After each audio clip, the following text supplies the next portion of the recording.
Coming up on episode 137 of Creative Writing, I'm sharing 6 questions you need to ask yourself before you spend money.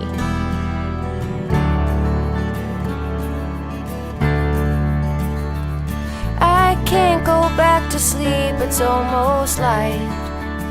These restless thoughts have kept me up again tonight. Hello and welcome to Creative Writing. I'm your host, Kirsten Oliphant, and this is the podcast for you, a writer, blogger, or creative who wants to build an online platform without being smarmy. Welcome to episode 137 of the podcast, and I'm talking today, sharing 6 questions you need to ask before you invest money, and I'm really excited about this one because I feel like there's a lot of discussions that go on and people ask questions about, is this tool worth it? Is this product worth it? Is this plugin worth it? Where can I find affordable this or that in our Facebook group? So we're going to be tackling some pertinent questions that I think will really help you as you're trying to figure out where to spend your money, because there's a whole lot of places that you can spend it. So a couple quick links before we get into the meat of the episode. If you want to have those conversations and ask the questions, you need to head over to our Facebook group. It's creativewriting.com/community. Also, if you want the show notes for this episode, I'm going to be dropping some links. You can go to creativewriting.com/137. If you're ever trying to find a podcast episode's show notes, if you just type in creativewriting.com/the number, that's going to take you there. The early episodes, I have a 0 in front. So like episode 1 is 001 and it's really terrible. So go listen right away to hear the bad first episode. We all have to start somewhere, right? And also, if you want to get weekly emails with links to the podcast episodes, as well as great resources, you can go to creativewriting.com/quick fix. Okay, so let's talk about these 6 questions you need to ask yourself before you spend money. And I'll try to give some examples here as well. Now, the first thing I want to say is that if you are just starting out and you don't have a lot of money to invest, you are going to want to bootstrap. You do not want to dig yourself into some kind of hole unless you have a surefire thing. And I feel like for most creative people, we may or may not have like the business and entrepreneurial skills to know what's a guaranteed investment. So I hear, in the entrepreneurial world, when I'm listening to some of these podcasts and people are like, I dropped $10,000 in this mastermind because I knew this and that. This is probably not the episode for you. This is more the episode for the people who are like, I have $50. Where's it going to go? Or maybe, a little bit further down the road than that. But just no, we're not going to be talking about giant investments, but just sort of the investments that I think the typical creative writer or blogger or person in the online space is trying to think about investing in. So with that being said, I have these questions and I'm going to give examples of where I have spent some money, especially this past year, and then also some places I've spent it that really didn't pay off. That kind of helped me get to these questions. So I'm going to tell you the 6 questions and then we'll go into each. So the 6 questions you want to ask yourself before you spend money. The first one is, what do I need right now? What do I need right now? The second is, what will benefit me in the long run if I invest now? Number 3 is, what can I wait for? Number 4 is, what can I get now for less and upgrade later? Number 5 is, what's risky but worth a try? And number 6, this is a good one. What's the shiny object I need to ignore? So the reality as we break these questions down is it's not going to be the same for everybody. So like I don't have prescriptive advice. Like when we get to the shiny object, I can't share like a specific thing that you should ignore because I don't know what your shiny object is, right? We all have different ones. Squirrel, the things that are distracting us and making us, drool over them because we want to put our money there. That's all going to be different. So this is all very subjective. So this is why you need to ask yourself these questions, but I hope some of the examples I share will kind of give you an idea. So number 1, what do I need right now? So I was in a Facebook group recently and an author was talking about trying to get started, and they were asking, I'm about to publish my first book next month. What do I need? Do I need to go ahead and hire a web designer? Do I need to have a Facebook page? Do I need to this, that, and the other? And a lot of people gave a lot of advice, but the advice I gave was have a Facebook page, maybe buy your .com. And if you want to set up kind of a landing page there, you can do that. Most email service providers now allow you to have a landing page, and you could make your homepage like, so if I had kirstenelephant.com, which I do, that's actually my lifestyle blog is there. But if I wanted to say buy that just to like secure my name, and I don't want to pay for a website right now, I could actually use something like ConvertKit and make a landing page there. And then on the back end of whoever's hosting kirstenelephant.com, which in my case is SiteGround, I could go into SiteGround and create a redirect URL. And I'm not going to get into specifics on this. I know that sounds really techie. Go to YouTube. Someone will show you how. And you can make it redirect to that email signup page so that you don't actually have to build a whole website out. But if someone goes to your name, they will get an email signup or something that kind of bookmarks that area. You don't need a full website. If you're an author and you're about to sell your first book, it's great to have a website. It's awesome. But let's just be clear. You don't need it. I have Emma St. Clair's page or website. The blog is there. It's got very little traffic because I'm not trying to drive traffic there. And I'm still making thousands of dollars a month because people are just buying my books on Amazon and getting it through newsletters. I have a Facebook page, but basically email is the only thing that's really driving money. My email, and then swapping with other creatives, and then also using paid promos. So my website is pretty non-essential right now. Yes, I have it because I had the money to invest, but I don't need it right now. So that you need to think about those things. I would say for most people, email is, I'm going to say it, something you need, because that is going to be your bread and butter. That really is the thing with the most ROI for sales of any kind. And so I would highly recommend that be one of the very first things you invest in way before you have a blog. Now, if you're a blogger, like obviously this looks different for you. You need your blog. But I would say for you too, you also need an email list. Now you can do those for free. MailerLite's free up to 1,000 people. MailChimp is free up to 2,000 people. So I would recommend MailerLite over MailChimp. But either way, you have options to be free on that. So that's a investment of time in figuring out how to set up an email list. You can take my course, the free email course, it's just freeemailcourse.com. Or I also have the book Email List Made Easy, which is like $5, I think, and is great in terms of setting up your email list. Those are small investments, and that's something big that pays off. Another example of something that I needed now at a certain time was I was starting to sell online courses. I did not need the expensive course software or anything like Teachable. I just had a really simple course, but I did need to know how to run a webinar because I was selling through webinars. And so I actually bought a course on sale that was just webinar tech, how to set all of the things up to make sure I knew. And that was a need right at that moment. And I literally bought it, did it in a weekend, and had my first webinar on like a Tuesday. So that was a need. So you need to think about, what do you need right now? Is it a need right now? What do you actually need? And actually, when you're thinking about it, whether you're a blogger or writer or whatever, creative work you're doing, usually the needs are pretty small, but we sometimes put things in this category that are not needs. They're just things we think we should have. So really think about that. Sit down, what will still work if I don't have it? And so you might want to think about it that way, kind of flip it around. What is actually non-essential? And you need to really think about that so that you're not wasting money on things you don't need.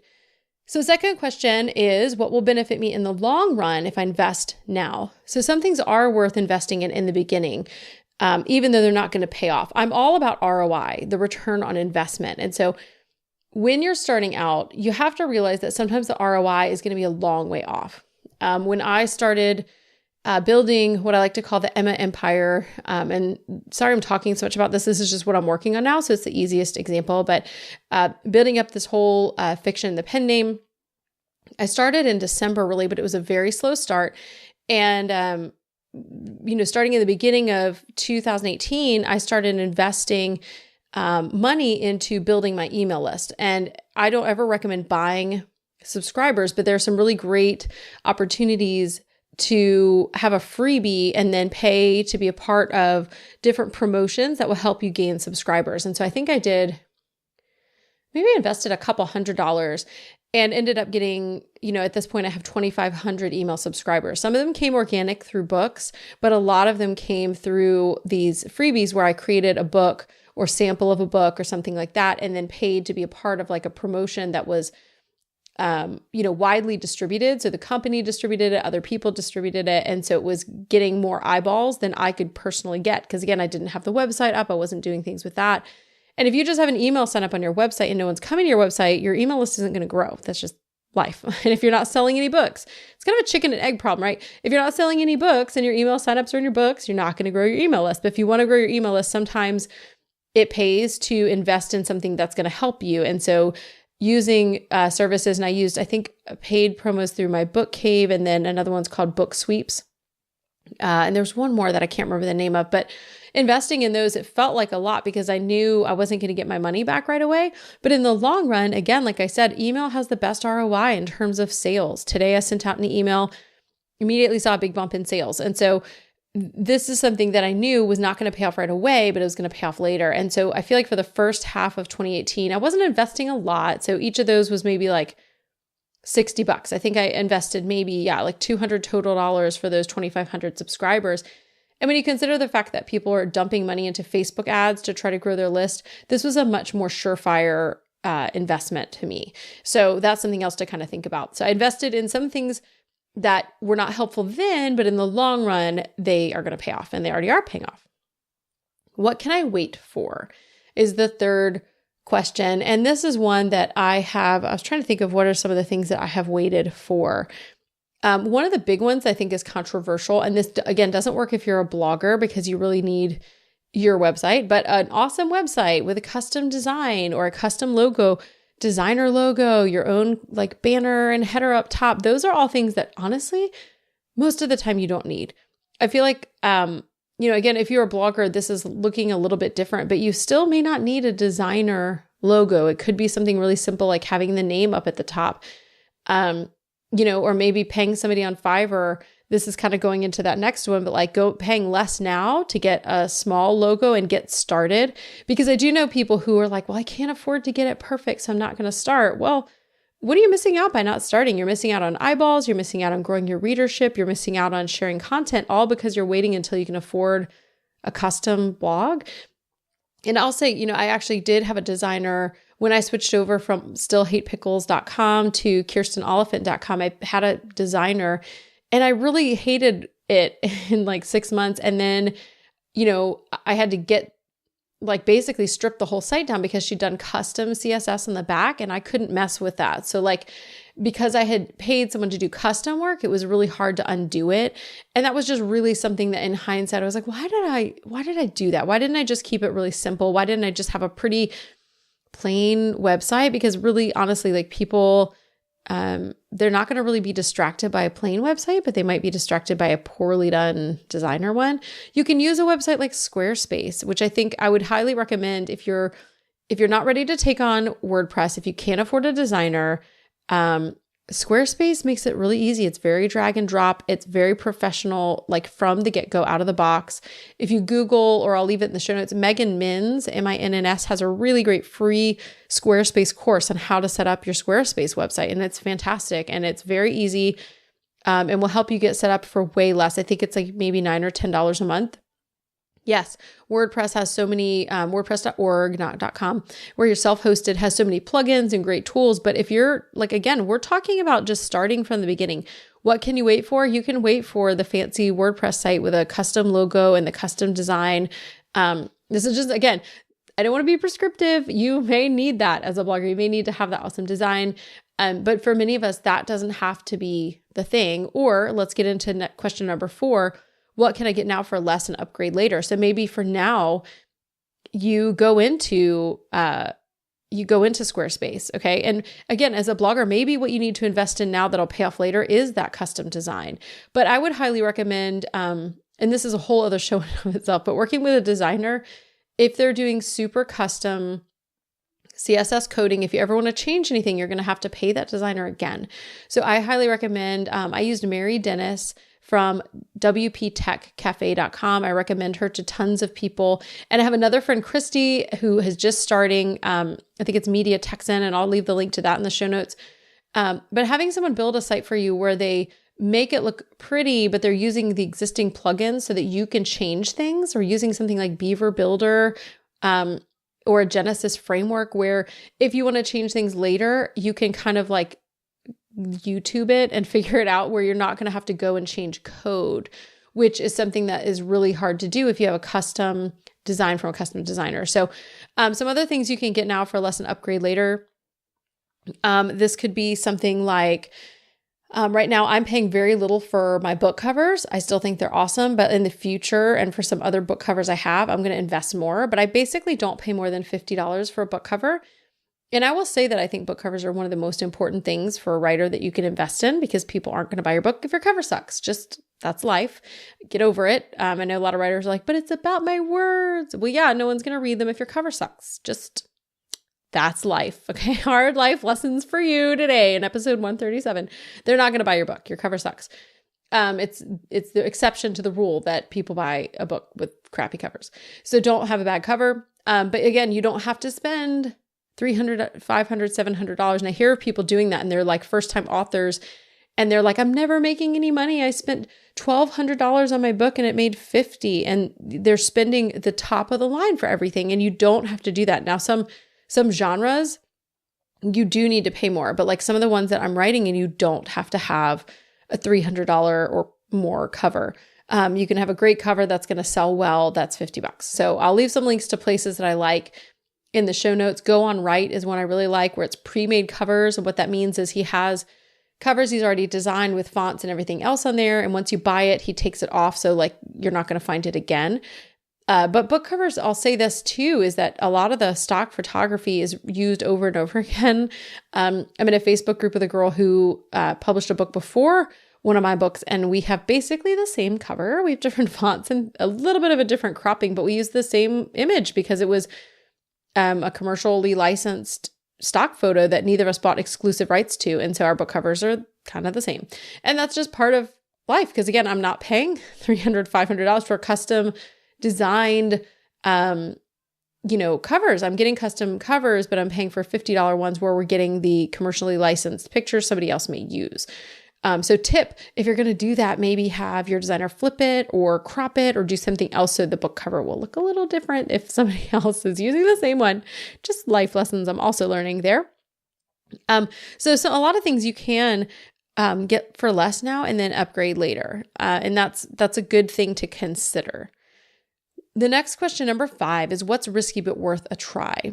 And these are things where I would recommend being really, really hesitant if you're going to invest, but think about, okay, a lot of people are doing well with AMS ads. It's risky because you don't know what you're going to get back, but is it worth a try for me? Or Facebook ads, or this particular course, or this particular person as a coach, hiring them one-on-one.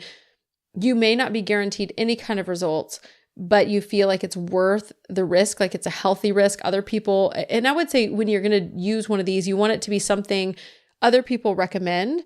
You want to really vet these things as much as possible so that it's not too risky. It might be risky, but it's not too risky. Ask other people that you trust, follow the best practices. So if you're going to do something like AMS ads, don't go willy-nilly into them. Get the $9.99 book on Amazon ads, or take a free course like Dave Chesson's. I'll link to both of those in the show notes. Go on trusted recommendations from friends. Don't just go Google it. And definitely ask around in Facebook groups from other people in your space. And then, you may want to try one or two risky things, but you also want to make sure too that you're not investing a whole chunk of change there in something that's risky. If you can help it, go with vetted sources and don't spend tons of money in those risky areas. And then the last one is the fun one. What's the shiny object I need to ignore? And this may be one you ask other people, because when it comes to shiny objects, we get really excited about them and have a really hard time letting go of them. For me, one of those shiny objects was, I'm trying to think, I've got a bunch. Lead pages. I said after a certain amount of income, every month I was going to go to Lead Pages, and Lead Pages is a fantastic tool. Don't get me wrong. However, now that I've used it for a couple of years, I am doing kind of different things where I need it less, but I have so many opt-ins through Lead Pages that if I take it down, I'm going to lose all of the stuff, and it would take me, I would have to, spend like a week tracking down, okay, what pages are where am I linking on my blog to Lead Pages things? Where do I have lead boxes? And so it's almost worth my while just keeping it because I don't want to have to track down all the places that I used it. At some point, I'm going to hire a VA to do it for me because guess what? I don't want to do it. But I don't need it anymore. It was a shiny object. It's a great tool, but because I'm doing less entrepreneurial type of things where I need a tool like that. And the good thing about lead pages, they do like their sales pages are fantastic and they test everything. So they have templates for these pages that are easy, drag and drop, but you can kind of see what performs better. And they run tests on this constantly. So it's not just like a tool where it's like, this is really pretty. It's like, no, this converts. We'll tell you what converts so that you can use it to do it better. And so it is worth it. I'm not saying lead pages isn't worth it, but for me, that was that shiny object that I was like, I just need to get to this income point. I need to get to this income point. And then I got there and I was like, yay. And I was really excited and used it, but I don't really use it now. And now I'm kind of trapped because again, I don't want to undo it. You could have a worse shiny object. Again, I've mentioned already that I really wanted a custom blog. That was my shiny object. I'm trying to think of some more shiny objects that I had trouble ignoring. I can't think of any more right now, but I know I have tons and I'm sure you have examples. Maybe we'll have a group discussion in the Facebook group about your shiny objects. And so again, if you're not in the Facebook community, it's free, it's fun, it's fabulous. You can go to creativewriting.com/community. And if it's anytime near when this episode's coming out, which is the 21st of September, 2018, then we'll be having a discussion on shiny objects in the Facebook community. But you want to ignore those and you might need to ask for help from other people like, hey, I really want to invest in this. And people might say to you, people like me, no, that's not a need. That's a shiny object. And so sometimes we just have to get it out of our system. We have to buy the shiny object because we can't not. And then you just live with the regret and the taste of bitterness when you know you spent money on something you didn't need. Maybe sometimes you'll be surprised that the shiny object actually pays off, but often it's just one of those things that you buy and then you're like, yeah, I didn't need it. It was shiny. It's so pretty. But you want to try to avoid those. So those are 6 questions that I hope will help you to not waste your money and to spend in the right places. So I'll go over them really quickly again. The first was, what do I need right now? The second, what will benefit me in the long run if I invest now? 3, what can I wait for? 4, what can I get now for less and upgrade later? 5, what's risky but worth a try? And 6, what's the shiny object I need to ignore? So those are the 6 questions. And I hope wherever you are at in terms of your creative work, as you're thinking about spending money and where to spend it, this may really help you to not waste your money, not waste your time and not chase shiny objects, but instead to invest as you can, because I really do think especially depending on what your business is, but for those of us who are bootstrapping and don't have a whole lot of startup cash, you really want to spend as little as you can so that you can actually make a profit doing what you're doing. And so, even the places where I invested kind of heavily, like I was still not investing that much. Like I said, email was a big thing for me and I still only invested probably $200 in that. And so you want to, if you're bootstrapping, to use these questions to guide you to not just dump money places. And I do talk to so many people who have spent thousands of dollars on things that they really didn't need and wished they hadn't spent, but wish someone had told them and shared these 6 questions. So if you know somebody who needs these questions, send them over to the show notes, creativewriting.com/137. That is it for this week. I don't have any announcements other than I hope you're on my email list where you're going to get valuable content every week delivered, usually on a Friday. And you can go to creativewriting.com/quick fix to get the quick fix on Fridays. Now it's time for you to go and do work that you love to serve your people well.